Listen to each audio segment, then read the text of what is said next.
Good evening. My name is Elizabeth Fritz-Kent, and I am working with Dr. Kim Caldwell in the Department of Biological Sciences in the investigation of Salla Disease Gene Involvement using a C. elegans epilepsy model that our lab has developed.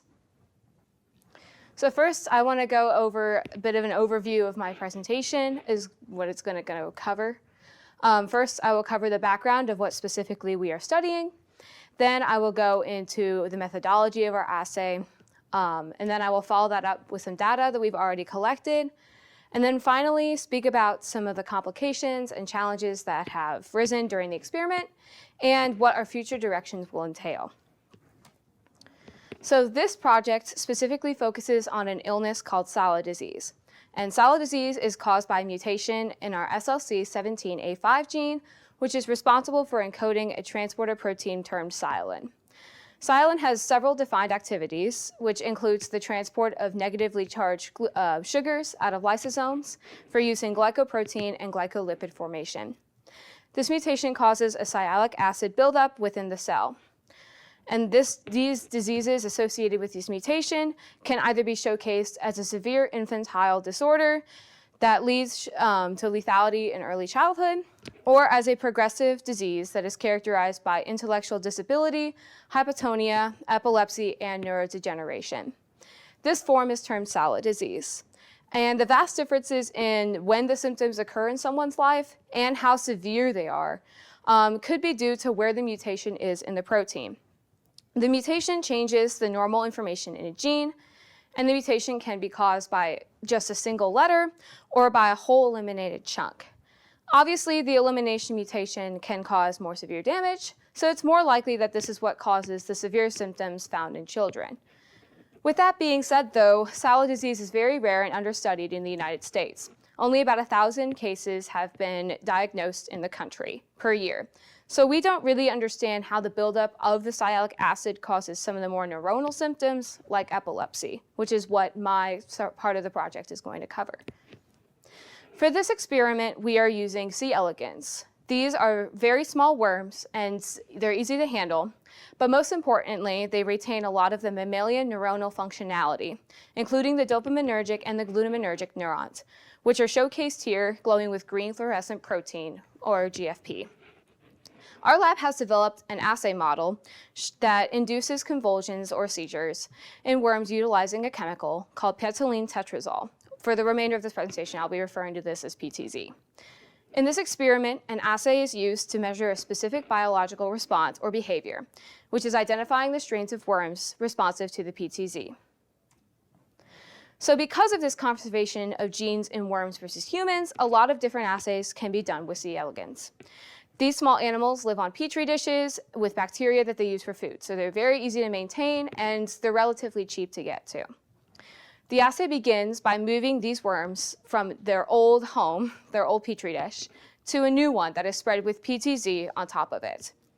The worms that are wild type their wild type should not be reacting to the PTZ, while worms with the mutation in their nervous system react by having the seizures.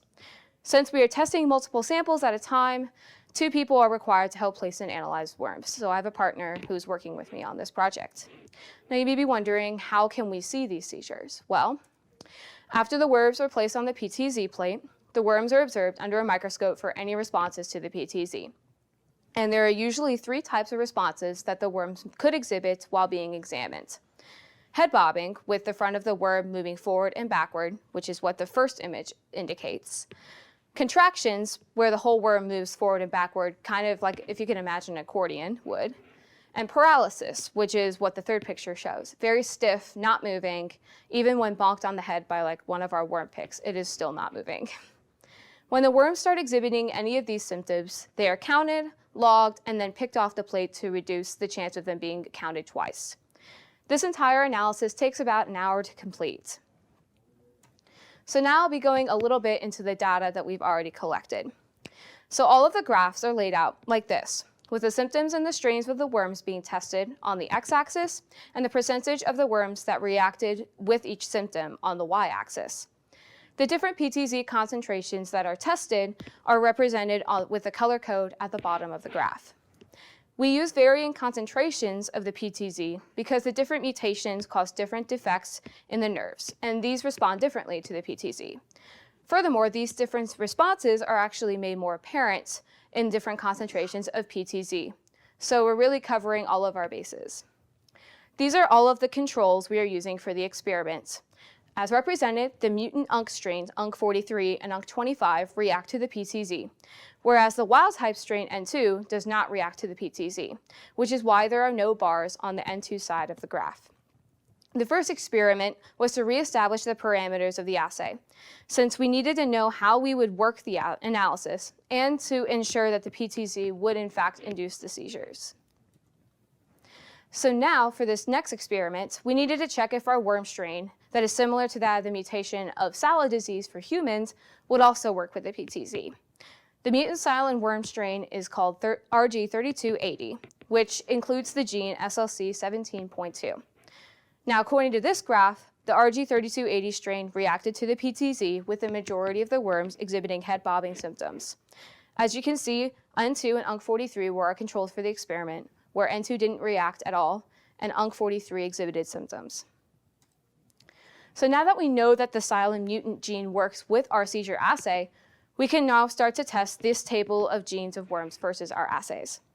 So not only do we want to test the Sialin mutation gene, we also want to test the mutations of its predicted genetic interactors to see if that has an impact on the way the worms react to the PTZ. The idea that C. elegans and human genes are homologous to each other has been around since the worm genome was sequenced in the 90s, and this list has only increased since then with the introduction of other genes. This table depicts the possible interactor gene in the humans and its worm gene counterpart.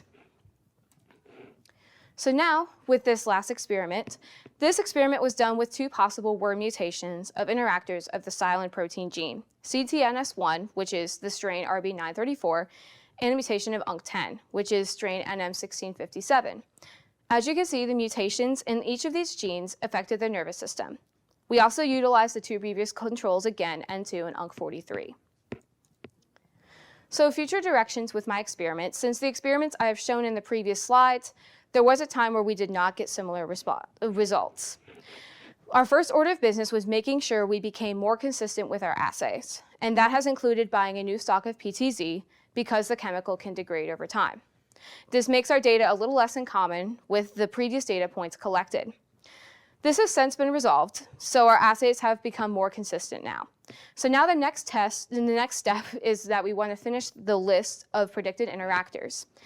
And ultimately, we would also like to cross these with the SLC17.2 mutation to see if the double mutation has any impact on the worms' interactions with the seizure assay.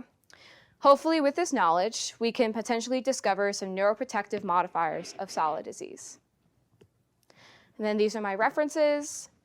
And now, thank you for listening. And now I can take any questions. I think back on slide 4, you introduced PTZ. I'm still not sure I understand exactly what does PTZ do to the worms. Sure. So PTZ actually it inhibits a receptor. Oh, I just exited the slide. Hold on. So it actually goes and inhibits a receptor called the GABA receptor. And these are found on the GABAergic neurons of the worm. And the PTZ kind of acts as a double negative because the GABA receptor itself actually inhibits the GABAergic nerves. So when the PTZ inhibits the receptor that's supposed to inhibit the nerves, it actually creates a positive impact.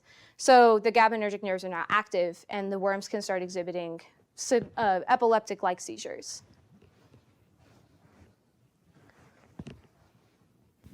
Hi, I believe you talked about the PTZ assay with the C. elegans. What other type of assays can be done with C. elegans? Sure. So a lot of other assays can be done with C. elegans. My lab focuses on neuronal. So we focus a little bit more on neurodegenerative impacts. So an assay that we do looks at the degeneration of the nerves. And this actually uses the same imaging as found here on the second image with GFP. Some of the worms you can visualize the degeneration of the nerves using GFP. So we can actually put those worms up and under a microscope, and by counting how many nerves are left, you can see whether the degeneration of nerves has actually happened.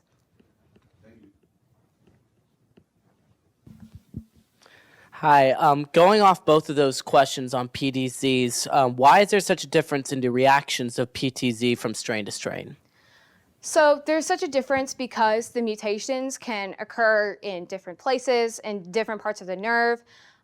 So there are different reactions with the PTZ just based off of where the mutation is, how big of a mutation it is. So some worms may exhibit more drastic symptoms of epilepsy, whereas some of them just exhibit, head bobbing or contractions. So it really depends on how severe the mutation is, but and where the mutation is in the nerves. What part of the nerves does it impact?